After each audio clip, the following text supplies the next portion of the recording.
ஸ்ரீ தியாக பிரம்ம கான சபாவும் ராஜலட்சுமி கல்வி குழுமமும் இணைந்து 26/3/2026 முதல் 7/4/2026 வரை ஸ்ரீ ராமநவமி விழாவிற்கு ஏற்பாடு செய்திருந்தனர். 80 வருடம் தொடங்கி 81வது ஆண்டில் நடையெடுத்து வைக்கும் ஸ்ரீ தியாக பிரம்ம கான சபாவின் ஒவ்வொரு வருடமும் தொடர்ந்து பல நிகழ்ச்சிகள் நடைபெற்று வருகின்றன. கடந்த 8 வருடங்களாக ஸ்ரீராமநவமி உற்சவத்திலும் கச்சேரியாகவும் உபன்யாசமாகவும் நடத்த வேண்டும் என்ற ஒரு மாபெரும் எண்ணம் மதிப்புக்கும் மரியாதைக்கும் உரிய doctor Thangam Meganathan, chairperson of Rajalakshmi institution அவர்களால் இந்த உற்சவமானது அவர்கள் கருத்தின்படி தொடங்கப்பட்டது.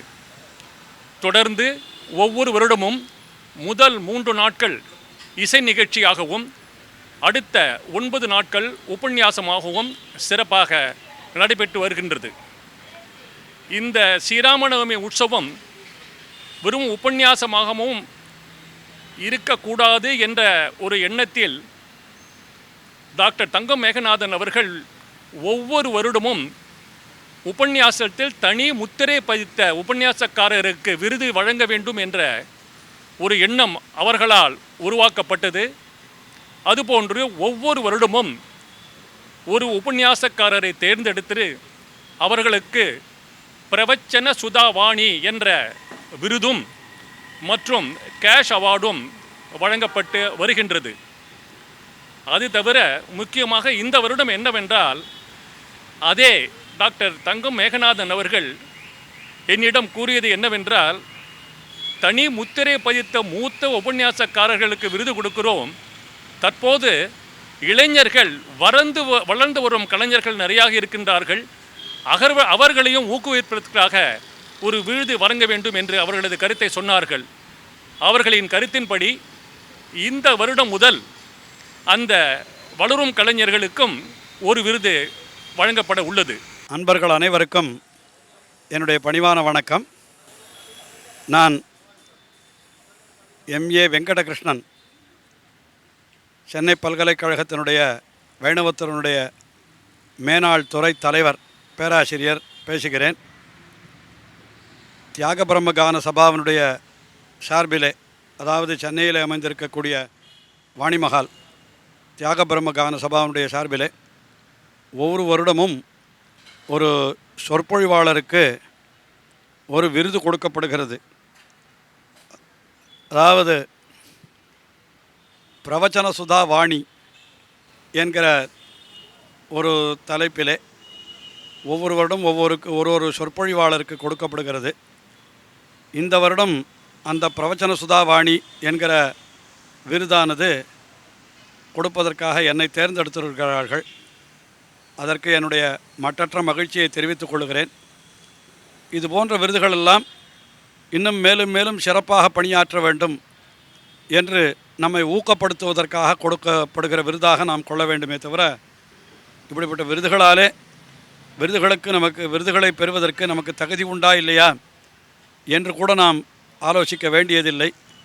இது நமக்கு மேலும் சிறந்த பணிகளை செய்வதற்கு ஊக்கமளிப்பதாகவே நான் கொள்ளுகிறேன். நமஸ்காரம்.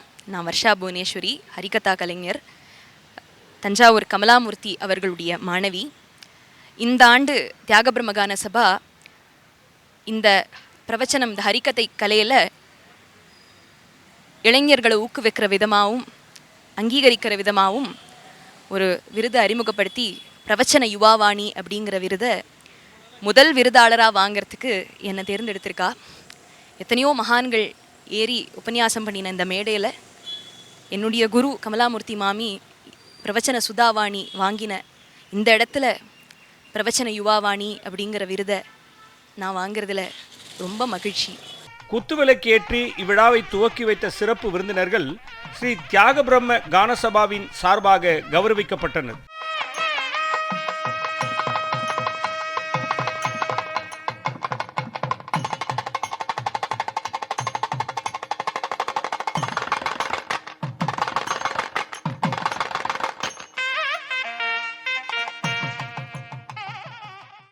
முன்னதாக இவ்விழாவின் சிறப்புகள் குறித்து பேசிய இச்சபாவின் செயலாளர் திரு டெக்கன் மூர்த்தி அவர்கள் அனைவரையும் வரவேற்று சிறப்பு செய்தார்.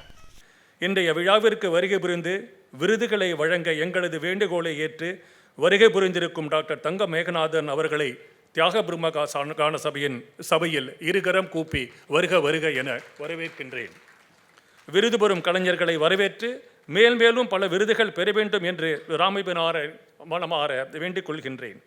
இன்று விருது பெறும் கலைஞர்களை பாராட்ட வருகை புரிந்திருக்கும் எங்கள் சபையோடு மிக மிக மிக உறுதுணையாகவும் உதவியும் இருக்கும் தனது துறையை தனி முத்திரை பதித்து பெருமை சேர்த்து கொண்டிருக்கும் பிரவச்சன சுதாவாணி விருது பெற்ற Shri UV doctor M V Anantha Padmanabhan Swami அவர்களையும் சபையின் சார்பில் வருக வருக என வரவேற்கின்றேன். ஸ்ரீமத் ராமாயண உபன்யாசம் வழங்க ஈரோடு ஸ்ரீ பாலாஜி பாகவதர் அவர்களையும் சபையின் சார்பில் வருக வருக வரவேற்கின்றேன். பக்தர்கள் அனைத்து நாட்களையும் கலந்து கொண்டு விழாவை சிறப்பிக்க வேண்டி மீண்டும் ஒரு முறை அனைவரையும் வருக வருக என வரவேற்கின்றேன். நன்றி. இவ்விழாவில் கலந்து கொண்ட டாக்டர் தங்கம் மேகநாதன் அவர்கள் தனக்கும் இவ்விழாவிற்கும் உள்ள தொடர்பு, சிறப்புகள் குறித்து பேசினார். நம்ம எப்பவுமே நேற்று இன்று நாளையை பற்றி யோசிக்கிற மக்கள். நேற்றுக்கு என்ன நடந்ததுன்னு நமக்கு தெரியும், இன்றைக்கி என்ன நடக்கிற நாளை எப்படி நடக்கும், what is the kind of world that we are going to leave for our சில்ட்ரன்றது வந்து most of us are talking on different stages and these are efforts that would go towards fulfilling our desire on leaving a world that doesn't forget our நம்மளோட சிவிலைசேஷனுங்கிறது வந்து எவ்வளவோ பல ஆயிரம் வருட civilisation. அதில் வந்து ராமாயண் அண்ட் மகாபாரதம் நீ என்னத்தை படித்தாலும் இப்போ வர எத்தனையோ சினிமாக்கள் திடீர்னு வந்து இந்த சினிமா ரொம்ப நல்லா இருக்குது, அருமையான படம் அப்படி இப்படின்லாம் எல்லாம் சொல்லுவாள். கடைசியில் பார்த்தாக்கா அங்கே ஒரு ராமாயணம் ஒரு கான்செப்டோ ஒரு மகாபாரத கான்செப்டோ ஏதோ ஒன்று வச்சுருப்பா. இந்த மாதிரி கதை அந்த கான்செப்ட் இல்லாமல் எந்த ஒரு கதையும் பண்ண முடியாது.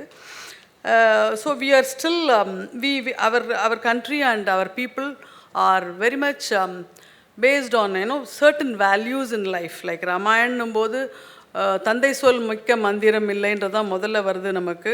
அதே மாதிரி சொசைட்டல் எப்படி வந்து ஒரு எல்லாரையும் வந்து ஒரு ஈக்குவலாக நடத்தின ஒரு ராமபிரான், குஹனாக இருக்கட்டும் சபரியாக இருக்கட்டும்.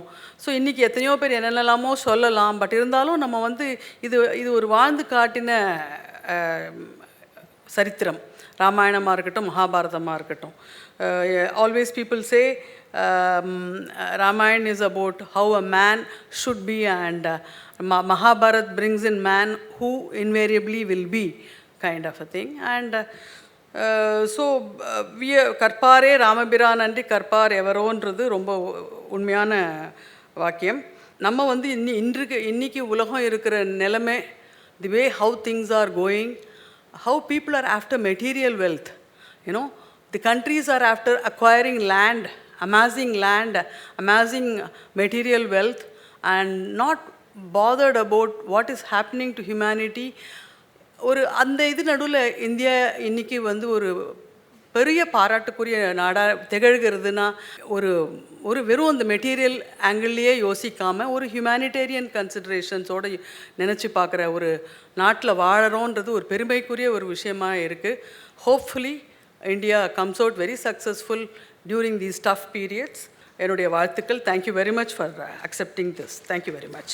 இதனைத் தொடர்ந்து ஸ்ரீ டாக்டர் அனந்த பத்மநாப சுவாமி அவர்கள் வாழ்த்துரை வழங்கினார். இந்த பசங்களுக்கு சின்ன வயசில் ஸ்லோக கிளாஸு பிரபந்த கிளாஸ்லாம் அனுப்புவாள். அது ஸ்லோகம் வாசிக்க வரும், பிரபந்தம் வாசிக்கிறோம்.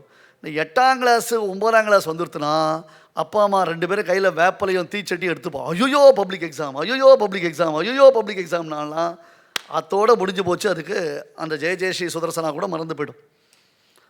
அவ்வளோதான், அத்தோடு முடிஞ்சு போய்டும். அவன் அப்புறம் ரிட்டையர் ஆகிட்ட அப்புறம் பார்த்துக்கலாம், கூகுள் ஆச்சாரியனா கோகுல் ஆச்சாரியனான்னு அப்புறம் தேடிக்கலாம். அந்த லெவலுக்கு போய்டுவோம். ஆனால் நாங்கள்லாம் சின்ன வயசுலேருந்து, நான் உண்மையை சொல்கிறேன், ஒரிஜினலாக சொல்கிறேன், இந்த மாதிரி பெரியோர்கள் உபன்யாசம் பண்ணும்பொழுது நான் பல தடவை இந்த மேடையிலே சொல்லியிருக்கேன். இங்கேயே சந்தான கோபாலாச்சார், தூப்பூர் லட்சுமி சுமாச்சார், முக்கூர் லட்சுமி சுமாச்சார், அந்த மாதிரி பெரியவாள்லாம் வந்து வேலுக்குடி வரதாச்சார சுவாமி, இந்த மாதிரி பெரியவாள்லாம் வந்து இங்கே உபன்யாசம் பண்ணும்பொழுது பார்த்து நாங்கள்லாம் இன்ஸ்பயர் ஆகித்தான் இந்த ஃபீல்டுக்கு நாங்கள் வந்தோம். எங்களுக்கு அது ஒரு பேஷன். அது மட்டும் இல்லை, இன்னி வரையிலும் எங்களை அது கைவிடலை, காப்பாற்றின்னு இருக்கு. மக்களுக்கு எங்களால் முடிஞ்ச நல்லதை நாங்கள் சொல்லிட்டு இருக்கோம். கூடிய வரைக்கும் அந்த பாத்தில் நாங்கள் நடந்துட்டுருக்கோம். ஒருவேளை நாங்கள் சறுக்கினோம்னா ஸ்டில் எங்களுக்கு வழி காண்பிக்கிறதுக்கு இந்த மாதிரி பெரியவாள்லாம் இருந்துன்னு தான் இருக்கா. அந்த பயம் எங்களுக்கு இன்னும் இருக்குது. நம்மளை பெரியவா பார்த்துட்டு இருக்கா, அவள் இருக்கச்சே நம்ம ஜாக்கிரதையாக இருக்கணும். நாம இருக்கும் பெரியவோம் இல்லைன்னு நாம் ரொம்ப பெருசாலாம் நினச்சக்கூடாதுன்றதான அந்த ஒரு பயம் வந்திருக்கு. ஸோ அந்த மாதிரி ஒரு காலகட்டம் பார்க்கச்சே இன்றைக்கி ஒரு உபன்யாசம்னா சின்ன பசங்க நிறைய பேர் பண்ணுறா. இன்ஸ்டாலெலாம் நான் கூட பார்க்குறேன். இன்ஸ்டண்ட்டாக அவள் என்ன பண்ணுறா, 3 யூடியூப்பில் பார்த்துட்டு அதை கட்டிங் பண்ணி அவள் தாங்க ஒரு பெர்ஃபார்மன்ஸ் பண்ணிட்டு போய்ட்றான். பட் அடிப்படையிலேருந்து வந்து இது ஒரு அனுபவம், ஒரு ஃபீல். ஒரு கவிதை அப்படின்னு சொன்னால் கவிதையை தானாக ரசித்து இன்னொருத்தர் ரசிக்கும்படி கொடுத்தால்தான் அதுக்கு கவிதைன்னு பேரை தவிர்த்து ஒட்டகத்துக்கிட்ட வெல்லம் கொடுக்குற மாதிரி கொடுத்தா அது பேர் கவிதை இல்லை. ஒட்டகத்துக்கிட்ட வெல்லம் கொடுத்தா என்ன பண்ணும், அதுக்கு பிடிக்காது. தெரியுமில்ல, ஒட்டகத்துக்கிட்ட வெல்லம் கொடுத்தா அது ரசிக்காது. அந்த மாதிரி கொண்டு போயிடக்கூடாது. உபன்யாசம்ன்றது ஒரு அனுபவம். ஒரு டிவைனிட்டியை நாம் க்ரியேட் பண்ணணும், ஒரு வைபை க்ரியேட் பண்ணணும். அதில் அவனுக்கு ஒரு ஆனந்தம் ஏற்படணும். சொல்கிற சக்தி நமக்கு ஏற்பட்டு அந்த வாக்கை நல்ல வாக்காக நாம் கொடுக்கும் பொழுது 4 பேருக்கு நல்லது நடக்கணும். நமக்கு 1000 சிரமங்கள் இருந்தாலும் கேட்கக்கூடியவாள் ஏதாவது நல்ல விஷயம் கேட்கணும்னு ஆசைப்படச்சே அவளுக்கு அந்த நல்ல விஷயத்தை நம்ம மிஸ் பண்ணாமல் கொடுக்கணுன்றதான ஒரு பாவ சுத்தி ஏற்படணும். அந்த மாதிரி ஒரு யங்ஸ்டர்ஸ், ஒரு யங்கர் ஜெனரேஷன் ரெடி ஆகணும் என்பதாக ரொம்ப நாளாக ஒரு ஏக்கம் உண்டு. இப்போது நம்ம வருஷா புவனேஸ்வரி அந்த ஏக்கத்தை தீர்ப்பதற்காக அவர்கள் வளர்ந்து கொண்டு வருகிறார்கள் என்பதை பார்க்கச்சே ரொம்ப சந்தோஷமாக இருக்குது. அதுலேயும் இந்த +2 எக்ஸாம் மாதிரி கேர்ள்ஸ் தானே, பாய்ஸ் இல்லையா, பரவாயில்ல, அதையும் நாங்கள் அங்கீகரிக்கிறோம். ஆகையால் அவர்கள் ஒரு நல்ல ஒரு பார்க்கச்சே ஒரு பரிமளிக்க நன்னா அபிவிருத்தியை காண்பிக்கக்கூடியதாகவும் பாவசுத்தியோடு சொல்லக்கூடியவர்களாக இருக்கா. 2-3 வீடியோஸ் நானும் பார்த்துருக்கேன். அது ரொம்ப சந்தோஷமாக இருக்குது. இதை வருடந்தோறும் நடத்தக்கூடிய நம்முடைய தங்கம் மேகநாதன் அவர்கள் இதை ஒரு யஜ்யமாக வச்சுன்னு பண்ணிட்டுருக்கா, ஒரு கர்மயோகமாக வச்சு அவள் பண்ணிட்டுருக்கா. நம்ம வாணிமஹால், டெக்கான் மூர்த்தி அவள்லாம் சேர்ந்து, குழுவினர்கள் அத்தனை பேரும் சேர்ந்து இதை ரொம்ப நடத்திட்டு இருக்கா. ஏன்னா சங்கீத சீசன் வந்தால் சங்கீத யார் யாருக்கு என்னென்ன கொடுக்கலாம்ன்றதாக ஒரு பெரிய விசாரங்கள் நடந்து அதை ஒரு பெருசாக ஃபோக்கஸ் பண்ணிட்டு இருப்போம். பஜ்ஜி போட்டா சாப்பிட்டுட்டு அதை பார்க்குறதுக்கு நாம் ரெடியாக இருப்போம். ஆனால் உபன்யாசம்னு வரச்சே இந்த மாதிரி ஒரு வழியை காண்பித்து அந்த வழியில் நம்மளை எல்லாரையும் லீட் பண்ணக்கூடியது நம்முடைய தியாக பிரம்ம கான சபா வாணிமஹால் தான். அதற்கு பிக் குடோஸ் டு அவர் வாணிமஹால்னு சொல்லி இது ஒரு பெரிய விசேஷம். இதை எனக்கும் ஒரு பாக்கியம் கிடைச்சதுன்னு நானும் என்னுடைய மகிழ்ச்சியை உங்கள் எல்லாரோடு சேர்ந்து பகிர்ந்து கொள்கிறேன். இதனைத் தொடர்ந்து யூவி டாக்டர் MA வெங்கடகிருஷ்ண சுவாமி அவர்களுக்கு பிரவச்சன சுதாவாணி விருதும் உங்கள் பலத்த கரவலிகளோடு சுவாமிகள் இந்த விருதினை பெறுகிறார்கள்.